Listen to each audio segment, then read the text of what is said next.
Good morning my dear students, कैसे हो तुम सब। आई थिंक कि तुम सब ठीक होगे और मन लगाकर पढ़ाई कर रहे होगे, क्योंकि बहुत जल्द तुम लोगों की यूनिट टेस्ट होने वाला है। और तुम ध्यान लगाकर पढ़ाई करो जिससे कि तुम अच्छी रिजल्ट कर सकोगे। तो पिछले दो क्लासेस में हम आपकी जो हिंदी पाठ्य पुस्तक में दो विषय पढ़ चुके थे। तो चलो आज हम व्याकरण विभाग के एक विषय पढ़ना शुरू करेंगे। ठीक है, तो चलो शुरू करते हैं। देखो, ये है 7th क्लास की हिंदी व्याकरण किताब और आज हम इसकी पहला विषय पढ़ने जा रहे हैं, जिसका नाम है भाषा, बोली, लिपि और व्याकरण। देखो, भाषा क्या है? भाषा क्या है ये तो तुम अच्छी तरह से जानते ही होंगे, क्योंकि जब से तुम बोलना शुरू किए हो तब से तुम भाषा ही बोलते आ रहे हो, है कि नहीं। लेकिन क्या इतना ही भाषा है या फिर भाषा का कुछ और रूप है? देखो, सिर्फ बोलना ही भाषा नहीं कहलाता है, भाषा का और भी रूप है। जैसे कि हम बोलते हैं, पढ़ते हैं, लिखते हैं और समझते भी हैं, और ये सब की माध्यम भाषा ही है। मतलब हम भाषा के माध्यम से कहते हैं, हम भाषा के माध्यम से सुनते हैं, हम भाषा के माध्यम से लिखते हैं और हम भाषा के माध्यम से पढ़ते भी हैं। और ये जो सब भी हम काम करते हैं उसका माध्यम भाषा ही है। समझ गए? अर्थात भाषा वो साधन है जिसके माध्यम से मानव अपने भावों एवं विचारों को आदान प्रदान करता है। जैसे कि देखो, यहाँ माँ अपने बेटे को कुछ बोलती है और टीचर अपने स्टूडेंट्स को कुछ समझाते हैं। ये भी भाषा है और ये भी भाषा है। और यहाँ जो अध्यापिका कुछ लिख कर अपने स्टूडेंट्स को दिखा रहे हैं, ये भी भाषा है। और यहाँ पिताजी जो न्यूज़पेपर पढ़कर कुछ समझते हैं खुद, तो ये भी एक भाषा है। मतलब भाषा, इन सभी का माध्यम भाषा ही है। समझ गए? तो अब जानेंगे भाषा का कितना रूप है। देखो, भाषा का दो रूप है, जैसे कि मौखिक और लिखित। तो मौखिक भाषा क्या है? मौखिक भाषा है कि जब हम अपने मन की भाव और विचारों को अपने मुंह से बोलकर व्यक्त करते हैं, उसे मौखिक भाषा कहते हैं। जैसे कि हम अगर किसी को गाना सुनाते हैं या फिर किसी के साथ बातचीत करते हैं या फिर टेलीफोन में बात करते हैं, मोबाइल फ़ोन में या फिर दूरदर्शन में, ये सब हम जिस तरह की अपने मुंह से बात करते हैं, तो इसको हम मौखिक भाषा कहते हैं। जैसे कि तुम देखो, यहाँ एक नेता भाषण दे रहा है और यहाँ एक कविता सुना रहा है एक संगीतकार, और यहाँ फ़ोन पर एक इंसान बात कर रहा है। तो ये सब जो मुंह से हमारे भाषा निकलता है, तो इसे हम मौखिक भाषा कहते हैं। तो उसके बाद है लिखित भाषा। तो लिखित भाषा किसे कहते हैं? देखो, हम जब अपने मन की बात को लिखकर प्रकाश करते हैं या फिर किसी दूसरे तक पहुंचाते हैं लिखकर, तो इस भाषा को लिखित भाषा कहा जाता है। जैसे कि यहाँ अध्यापिका कुछ लिखकर बता रहे हैं और यहाँ बच्चों अपनी कॉपी में लिखकर उसे समझ रहे हैं। तो ये है लिखित भाषा का एक उदाहरण। जैसे कि मैं तुम्हें जो कुछ भी पढ़ा रही हूँ उसे अपनी हार्ड कॉपी में लिखकर तुम्हारे पास भेज रही हूँ, और तुम उसे अपनी कॉपी में लिखकर उसे तुम अपनी कॉपी में लिख रहे हो। तो ये हुआ लिखित भाषा का एक उदाहरण। तो अब समझ गए, जब हम अपनी मन की भावों और विचारों को लिखकर प्रकाश करते हैं, उसे लिखित भाषा कहते हैं, और जब हम बोलकर प्रकाश करते हैं उसे मौखिक भाषा कहते हैं। समझ गए? तो उसके बाद आया भारतीय भाषाएं और हिंदी। मतलब हमारे भारत में जितना भी भाषा हम बोलते हैं, जितनी सारी भाषाएं बोली जाती है, उसमें से 22 भाषाओं को भारत के संविधान में स्थान दिया गया है। और वो क्या है? यो है असमिया, गुजराती, बांग्ला, संस्कृत, उड़िया, डोगरी, बोडो, सिंधी, उर्दू, तमिल, मणिपुरी, मराठी, कन्नड़, तेलुगु, मलयालम, हिंदी, कश्मीरी, नेपाली, मैथिली, कोंकणी, पंजाबी और सांताली। इसी तरह की 22 भाषाओं को हमारे भारत के संविधान में स्थान दिया गया है और इसमें से हिंदी भाषा का स्थान हिंदी भाषा का क्षेत्र बहुत व्यापक है। मतलब भारत में जितने भी लोग रहते हैं उनमें से बहुत सारे लोग हिंदी भाषा का प्रचलन करते हैं, मतलब हिंदी बोलते हैं, समझते हैं, पढ़ते हैं और लिखते भी हैं। तो इसीलिए हिंदी का प्रचलन कुछ ज़्यादा ही होता है भारत में, इसीलिए हिंदी को भारत की राष्ट्रभाषा कहा गया है।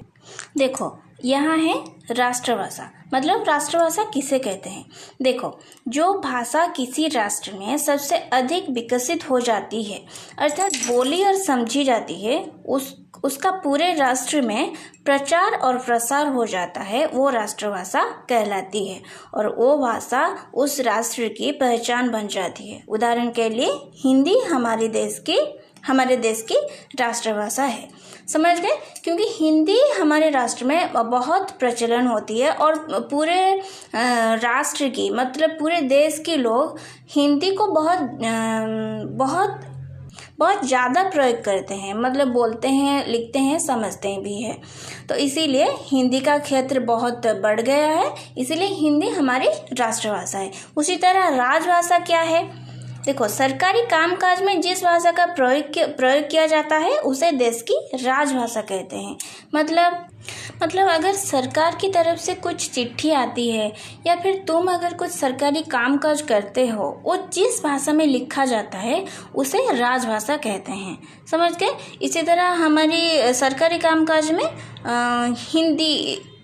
हिंदी भाषा को ज़्यादातर प्रयोग करते हैं और इंग्लिश भाषा को भी प्रयोग किया जाता है, लेकिन यहाँ भारत की राजभाषा हिंदी को कहा गया है।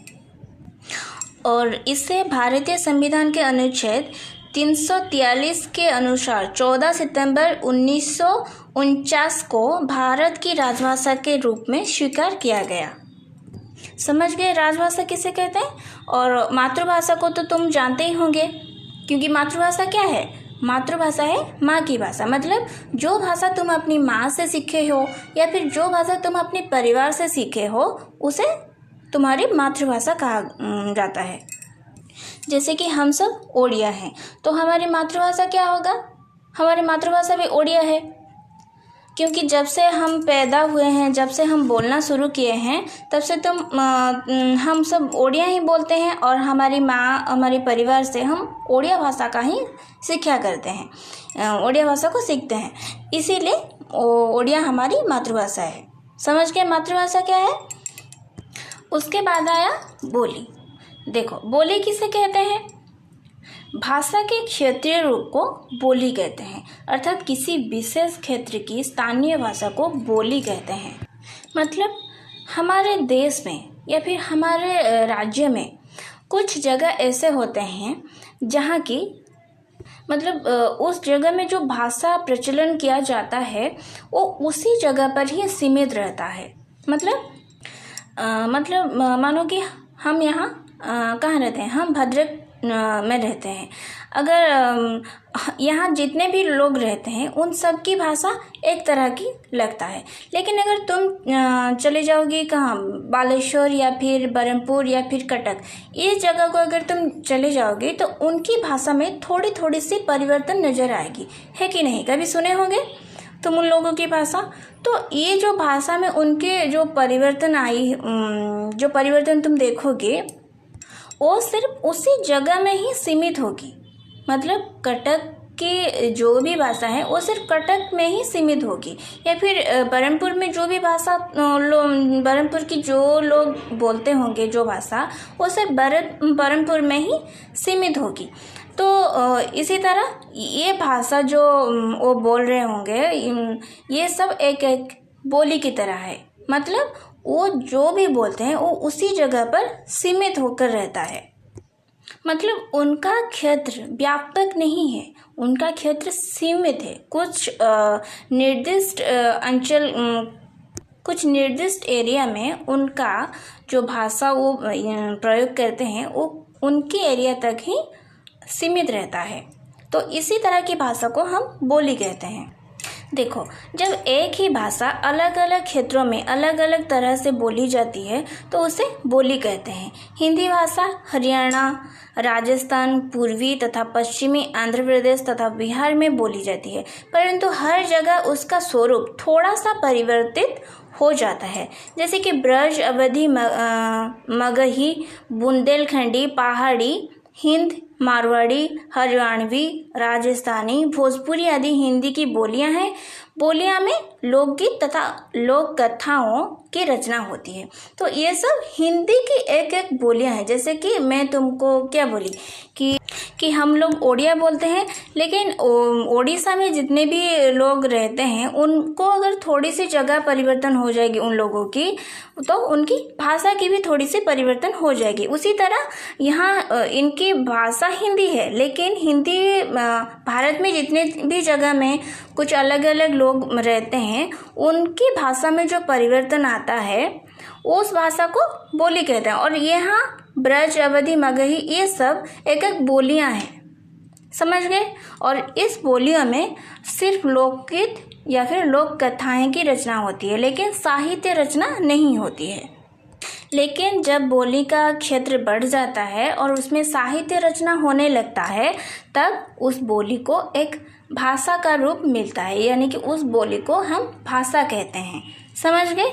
और यहाँ देखो, जब क्या लिखा है, जब किसी क्षेत्र की बोली में साहित्यिक रचना उपलब्ध हो जाती है, उस स्थिति में बोली भाषा का रूप ले लेती है।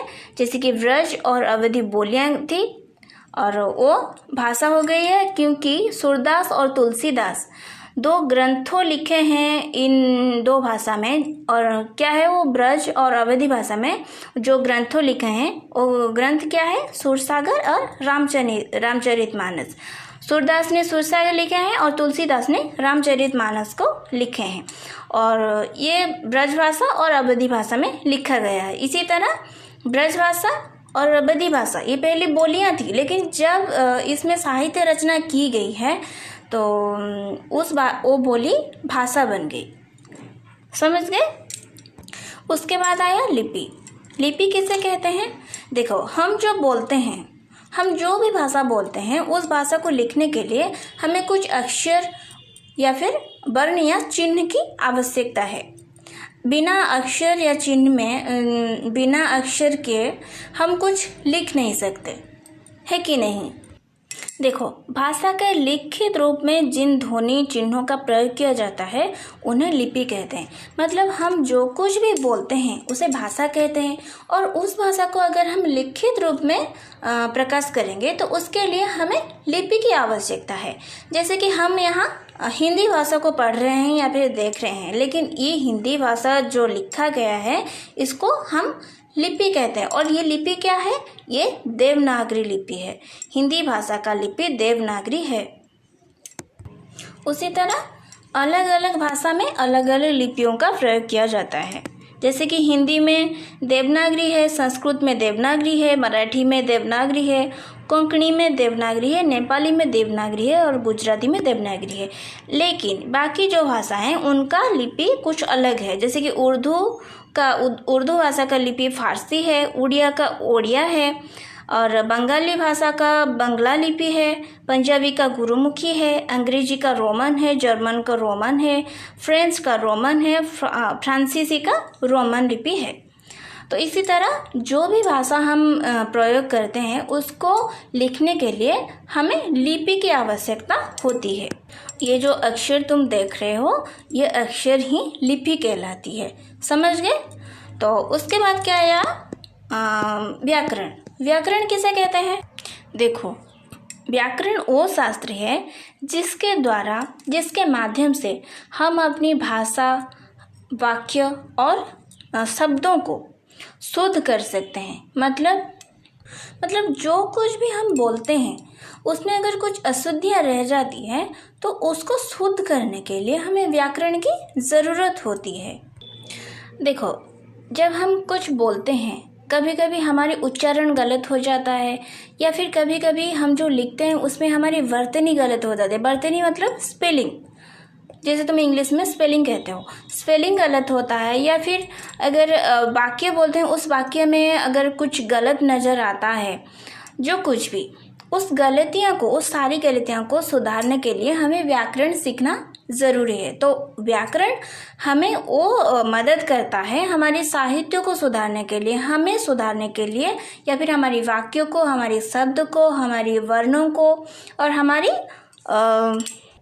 पूरा साहित्य को सुधारने के लिए और उसको सुंदर और शुद्ध करने के लिए हमें व्याकरण सीखना जरूरी होता है। इसीलिए हमें व्याकरण का ज्ञान रखना आवश्यक है। और व्याकरण को कितने भाग में विभक्त किया गया है? व्याकरण को 3 भाग में विभक्त किया गया है, जैसे कि वर्ण विचार, शब्द विचार और वाक्य विचार। जैसे कि वर्ण विचार में क्या करते हैं? वर्ण विचार में हम वर्णमाला, वर्णों का उच्चारण और वर्णों को लिखने की विधि और उन्हें संयुक्त करने के नियमों को सीख सकते हैं व्याकरण से। और शब्द विचार में हम शब्दों के उत्पत्ति, शब्दों की रचना, शब्दों का निर्माण तथा शब्दों का भेद, ये सब ठीक तरह से हम कर सकते हैं। और वाक्य विचार में क्या होता है? शब्दों के जो सार्थक मेल से वाक्य बनते हैं और इसके अंतर्गत वाक्य रचना और उनके भेद, वाक्यों के प्रकार, वाक्य विग्रह तथा विराम चिन्ह आदि के बारे में विचार करते हैं। ये सब जानने के लिए हमें व्याकरण जानना बहुत जरूरी है, जिससे कि हम वाक्यों को शुद्ध रूप से प्रकाश कर सकते हैं, शुद्ध रूप से हम लिख सकते हैं और बोल सकते हैं। तो ये था आज का विषय। और यहाँ कुछ मेन पॉइंट दिया गया है जिसे तुम बार बार पढ़ोगे तो याद रह जाएगा, और ये बहुत ही ज़रूरी बात है। और इस विषय को 1-2 बार ज़रूर पढ़ना, और इसका क्वेश्चन आंसर मैं आप लोगों को करके भेज दूँगी। अगर आप लोगों को समझने में कोई दिक्कत होगी तो मुझे फ़ोन करके पूछ सकते हो। ठीक है, तो आज के लिए इतना ही, रखती हूँ, बाय।